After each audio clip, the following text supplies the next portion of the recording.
J'ai regardé le film Dashcam et je vais vous faire le synopsis avant de donner mon avis. On suit le personnage de Annie Hardy, qui est une influenceuse youtubeuse qui fait des vidéos YouTube, des lives en dashcam dans sa voiture régulièrement, et on lui donne des mots et elle se met à faire des phrases, des rimes, du slam, je sais pas trop quoi, ou des mini-rap concernant des idées de droite et d'extrême droite et parfois assez vulgaires. Là, pour l'instant, elle est anti-masque, elle est anti-confinement, elle est anti-vaccin, etc. Et elle décide de partir à Londres rejoindre son ami Stretch. Et elle va le suivre pendant son travail de livreur de repas. Et tout en le filmant en live en dashcam. À un moment, elle en a marre, la copine de Stretch, que Annie ne porte ni masque, qu'elle ne respecte pas les règles du confinement, et elle la fout dehors. Annie se barre avec la voiture de son meilleur ami, zéro problème, hein. Elle vole une bagnole de son meilleur ami, ça ne dérange pas, et elle continue ses lives.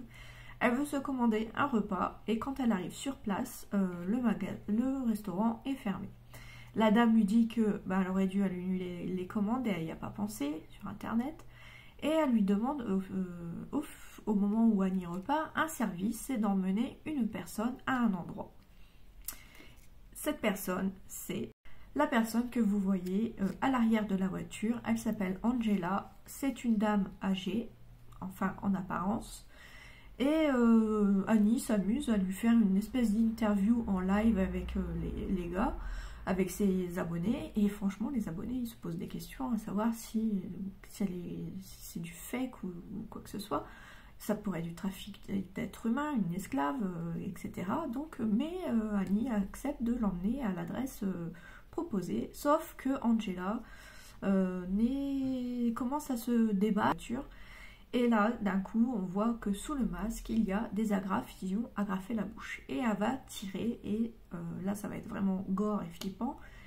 Et c'est à partir de ce moment-là, elle va reprendre toute possession de ses moyens. Et Angela n'est finalement pas victime de trafic d'êtres humains. C'est un monstre, une créature, on ne sait pas, qui fait penser aux vampires.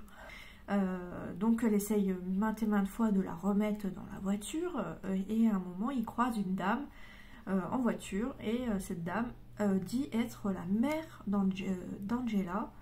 La femme a 40 ans, et elle dit que Angela a en fait 16 ans et qu'elle a qu'il y a un problème, elle a une maladie ou un souci comme ça, et qu'il faut l'amener à l'adresse qu'on lui a donnée.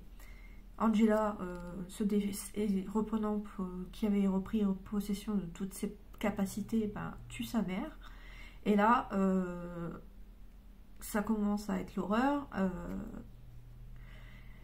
pour Annie. Et en plus, Stretch, à un moment, la rejoint car il a suivi la voiture au GPS. Et là, maintenant, ça va être une nuit d'horreur pour Stretch et Annie.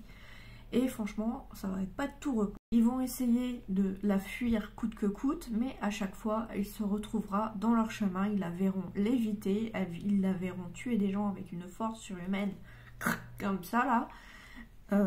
Et malheureusement, Stretch, après cette image, va malheureusement décéder. Et Annie va commencer à flipper puisqu'ils sont dans l'endroit où ils devaient l'amener, Angela, et il n'y a personne pour les accueillir à part quelque chose d'étrange, encore plus étrange que Annie trouve en essayant de se sauver de cet endroit, une autre créature qui la poursuit, et là c'est la fin pour Annie. On finit sur cette scène où le live reprend parce que du coup ses abonnés ont tout loupé, ont loupé toute l'horreur de l'intrigue, et ils ne voient que la fin, donc ils pensent que c'est un fake.